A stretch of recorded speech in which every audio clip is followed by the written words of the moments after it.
Somos humanos. El sostenimiento de la vida nos convoca. La supervivencia humana, relaciones sociales, redes, comunidades, familias.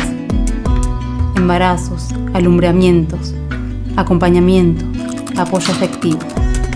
Amar, amamantar, alimentar, cuidar, criar. Algo ha comenzado a existir y se está desarrollando. Una idea, un proyecto, una forma de latir y andar.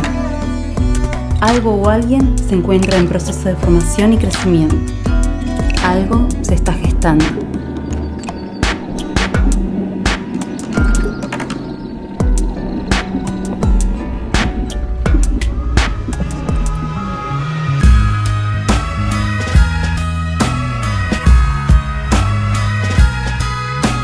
La prevalencia de las enfermedades alérgicas va en aumento importante en todo el mundo. Este aumento se manifiesta especialmente durante la infancia, en quienes se observa la mayor tendencia. Estas enfermedades incluyen asma, rinitis, anafilaxia, alergia a drogas, alimentos e insectos, urticarias, entre otros.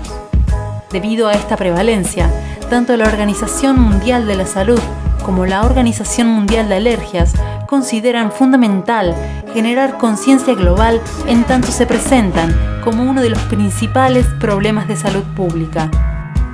Con la finalidad de sensibilizar, se torna importante informar de qué tratan las alergias, qué son los alergenos y cuál es el comportamiento del sistema inmunológico al entrar en contacto con ellos.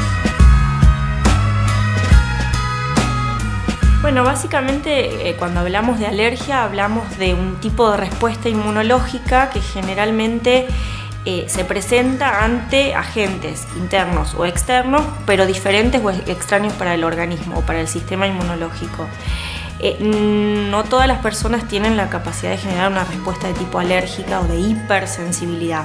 Solamente aquellos que genéticamente están predispuestos van a manifestarla.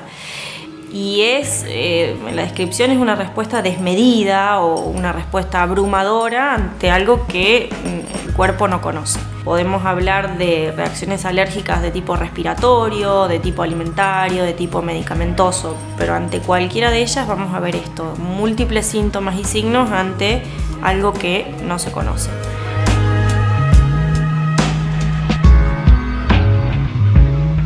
Hay muchos estudios que ya nos hablan de cuáles son las regiones genéticas o cromosómicas que predisponen a un individuo a este tipo de reacciones. Se conoce inclusive que la genética materna de los individuos, o sea, la herencia por parte de la mamá, si la mamá es asmática, si la mamá tiene rinitis, si la mamá tiene dermatitis atópica, la probabilidad de que ese niño tenga alguno de estos eventos es alta. Es lo que se conoce como factor predictivo de riesgo o factor de riesgo para el niño. Siempre que uno conoce este antecedente y el niño tiene manifestaciones inespecíficas en un principio o a temprana edad, el seguimiento por ahí nos va mostrando algunos rasgos o no, o sea, lo seguimos un poco más a conciencia a ese niño. Estas regiones cromosómicas tienen que ver posteriormente con cómo el sistema inmune va a manifestarse de esta forma exagerada que les conté recién.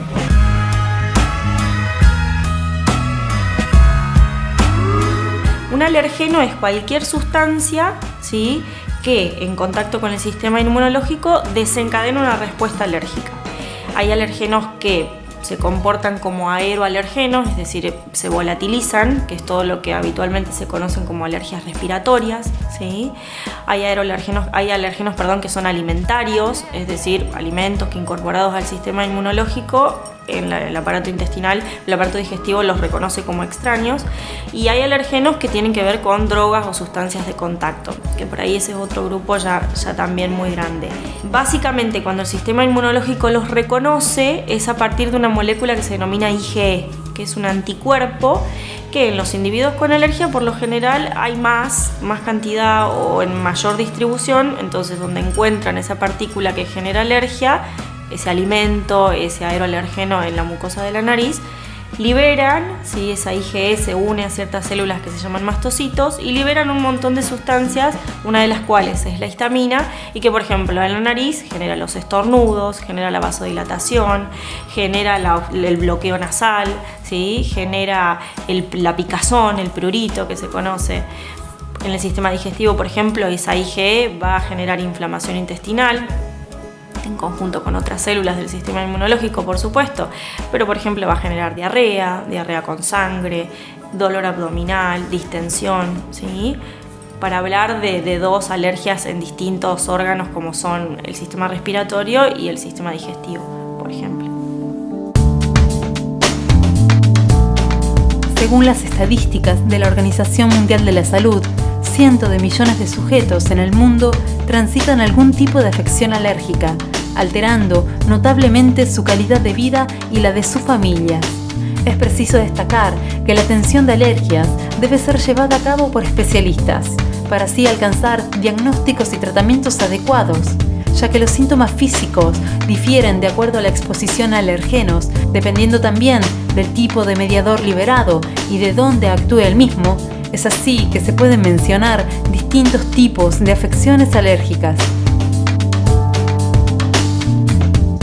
En primer lugar, yo hablaría de las alergias respiratorias, ¿sí? O sea, con órganos blancos en la vía respiratoria, desde la nariz, senos paranasales, conjuntivas, hasta bronquios.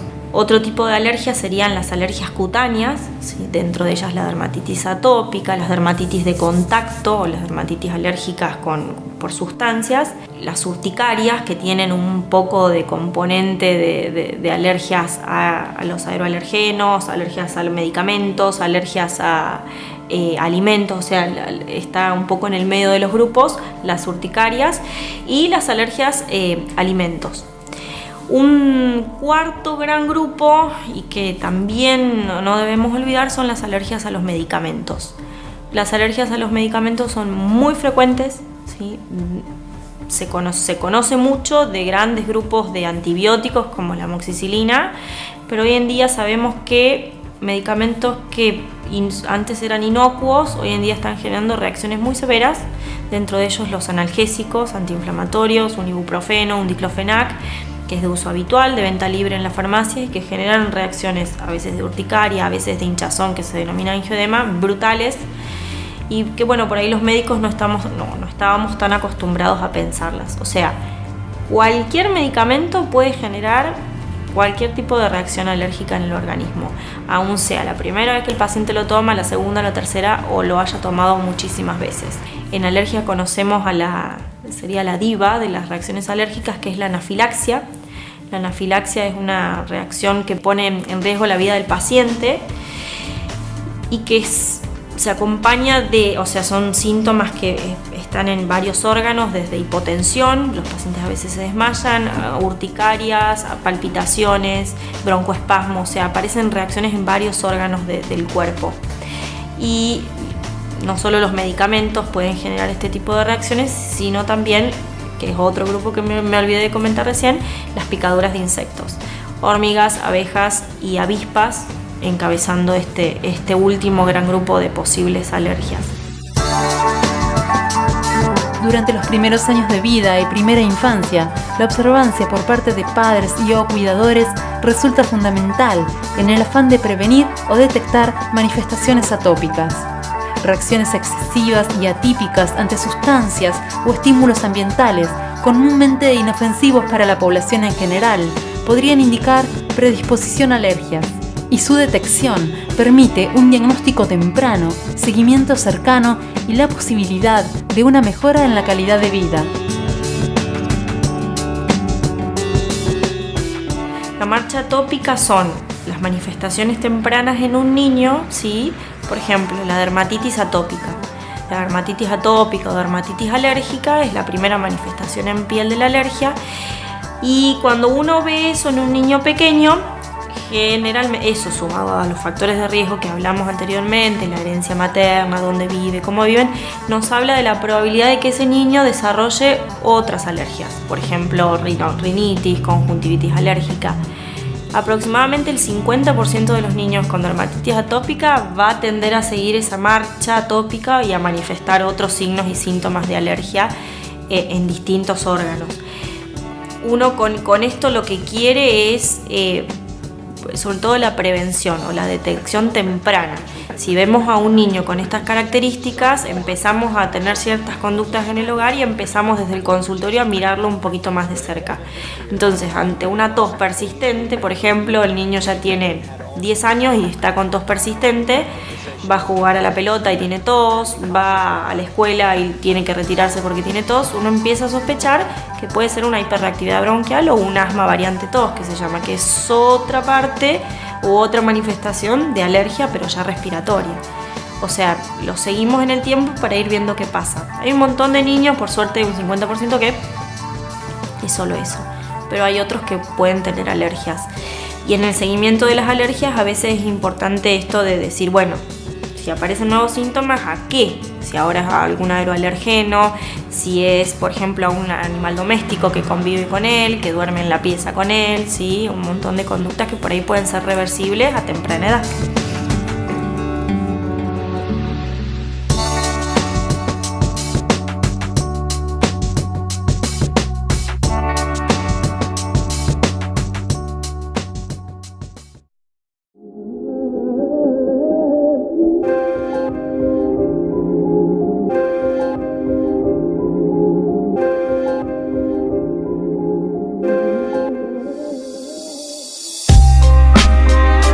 Los trastornos alérgicos son heterogéneos e involucran interacciones importantes genético-ambientales. Se prevé que los problemas alérgicos seguirán en aumento conforme la contaminación atmosférica y la temperatura ambiente se incrementen. En tal sentido, sería vital reducir e incluso evitar la exposición a factores intra- y extramuros, alérgenos de interior, aire libre y contaminantes responsables de causar o exacerbar enfermedades alérgicas.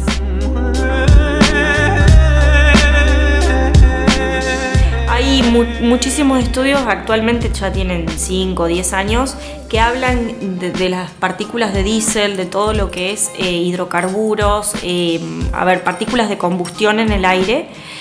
Serían gatillos, ¿sí? O desencadenantes o propiciantes para las reacciones alérgicas. O sea que individuos que genéticamente tienen cierta predisposición y viven en grandes ciudades, donde hay un montón de estas cosas o polución en el aire, tienen mayor probabilidad de despertar ese gen de alergia. Esto se está viendo muchísimo, en ciudades como Buenos Aires, en Córdoba, en Chile hay muchísimos estudios hechos por la gran polución, México, ¿sí? Las ciudades grandes tienen cada vez más porcentaje de individuos con alergia. Actualmente la población mundial ha crecido de un 12, un 13% a un 20-22%, o sea, cada vez son más las personas o los pacientes con alergia, de todo tipo, principalmente respiratorias, ¿no? Desde rinitis, rinosinusitis, conjuntivitis hasta asma bronquial. En la actualidad, la socialización de niños y niñas en jardines maternales o de primera infancia se generan tempranamente, deviniendo la exposición precoz a microorganismos presentes en el ambiente y múltiples factores que aumentan el riesgo de contraer enfermedades de tipo infeccioso, por lo que se podría generar confusión respecto a la sintomatología de alergias. Entonces, ¿desde cuándo es posible reconocer la posibilidad de afecciones alérgicas en los infantes? ¿Y cuáles serían las recomendaciones ante estos posibles casos? Hay un gran porcentaje de los niños que lo que tiene es sobreexposición a bichos. Yo esto lo digo así en el consultorio, bichos. Son niños que desde pequeña edad van a la guardería o van al jardín o están en jardines maternales, y hoy en día se ve que el contacto con otros niños genera una transmisión que es de un momento para otro. O sea, ni por más que la higiene de manos, que la maestra se lave, los chicos se contagian por las partículas de saliva, porque tosen. Entonces, si un niño está enfermo, los 10 que están con él al día siguiente van a estar enfermos. Y es una cadena de enfermedades. Son todos virus, que el rinovirus, coronavirus, metonemovirus, o sea, todos primos hermanos que el sistema inmunológico los reconoce por primera vez y los niños están llenos de moco, tosen, hacen sinusitis, ¿sí? En inmunología sabemos que hay cierta cantidad de infecciones al año, por ejemplo, 8 otitis media al año, una neumonía, que condicionan si el niño, sus defensas funcionan bien o no. En ese grupo, y yo siempre digo que después de los 4 años uno empieza a ver cuáles niños realmente tienen esta genética de alergia. Primero porque tardan muchísimo más en mejorar los síntomas. Si un niño está resfriado 7 días, el niño con alergia está resfriado todo el mes, ¿sí? O sea, no mejora. Con antibióticos o tratamientos para la bacteria o para el virus, la mejoría es pobre y uno ahí empieza a sospechar que hay algo más. A veces a los 4 años uno puede elegir hacer algún test de alergia o en sangre, que se llaman test in vitro, o en piel, que se llaman test in vivo, que es el test de alergia, y eso ya nos va armando, nos va generando nos va dando un diagnóstico. Si hay alergia, ¿a qué? ¿Sí? Hay niños que con antialérgicos mejoran muchísimo sus síntomas y uno elige utilizarlo durante largos periodos de tiempo como tratamiento, ¿sí? Los antialérgicos tienen también un poco de efecto antiinflamatorio para la vía aérea, entonces funcionarían dualmente, ¿sí? Desinflamando y como antialérgicos. A veces los niños responden bien, a veces responden parcialmente y a veces responden mal. Los niños que responden bien, uno por ahí opta por continuar. Yo creo siempre que llegar a un diagnóstico, o por lo menos el seguimiento de ese niño, es importante para ver qué va a pasar el día de mañana. Si uno tiene un diagnóstico causa, primero que puede generar una conducta en la familia de que ese alérgeno intente desaparecer, y segundo, si uno opta por algún tratamiento específico, ese niño no tiene grandes probabilidades de tener nuevas alergias. Si ese niño uno recién lo capta o lo ve por primera vez a los 12, 13 años y ya tenía alergias, probablemente tenga algunas otras cosas, o sea, hayan aparecido sensibilizaciones nuevas o alergias nuevas. No solo el beneficio, sino evitar complicaciones. Hay niños que solamente tienen rinitis y el tratamiento, ya sea con algún spray o con algún antialérgico, por ejemplo, genera que todas esas celdillas que están adentro de nuestra cabeza, que se llaman senos paranasales, no se vaya llenando de moco, ¿sí? No vayan haciendo lo que se denomina sinusitis o aguda en episodios o sinusitis crónica, con pérdida de olfato, con un montón de otras complicaciones. O sea que si uno instaura un tratamiento a tiempo, evita las complicaciones posteriores o evita la progresión de las alergias. La influencia medioambiental es clave respecto a la presencia de alergenos y, por lo tanto, el desencadenamiento de reacciones ante estos en poblaciones susceptibles. Cada hábitat presenta características propias de flora, fauna y condiciones climáticas y o estacionales que contribuyen a la manifestación de síntomas. En tal sentido, ¿cuál es el escenario en la provincia de La Pampa? En nuestra provincia hay un hongo que se llama alternaria, que es una espora que está afuera de la casa, vuela en el aire. Tiene que ver por ahí con este aire medio cálido, medio sucio, que la gente lo refiere como el cambio de clima. Este hongo se manifiesta mucho o está involucrado mucho en los niños con asma bronquial, y generalmente son niños que tienen un asma más resistente al tratamiento, más difícil de controlar. De ahí la importancia en el diagnóstico y en ver la forma de intervenir en el niño que tiene ese hongo en la prueba de alergia o ese hongo en la prueba de sangre positivo.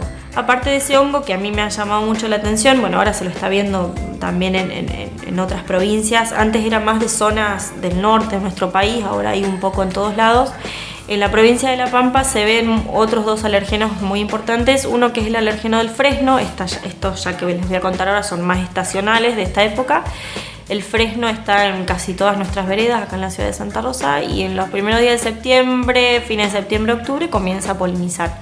Y la gente con alergia al fresno comienza a estar sintomáticamente horrible, súper mal de su nariz, de sus bronquios. Aparte del fresno, nos acompaña, tenemos la presencia de mucho cardo ruso, que se llama salsola, y también es un alérgeno importantísimo, no solo en la gente que vive a las afueras de Santa Rosa, sino la que está también en el centro, porque bueno, hay mucha cantidad. Esos 3 aeroalergenos son, creo, importantes en nuestra ciudad, importantes de conocer cuándo aparecen, en el caso de los 2 estacionales, para que los pacientes que ya tienen un diagnóstico hecho comiencen con su medicación o comiencen con su tratamiento previo antes de que los síntomas hayan por ahí desbordado o hayan generado tantas molestias. Y los pacientes sobre todo los niños con este hongo alternaria, bueno, ver si uno puede encarar algún otro tipo de tratamiento de tolerancia para que mejoren su calidad de vida.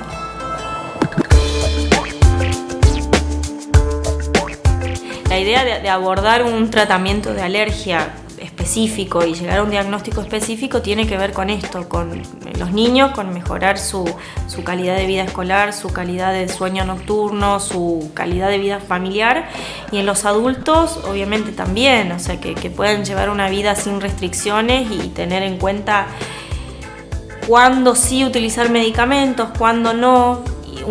Yo soy creo muy convencida de que la información genera a veces mucho más que un medicamento.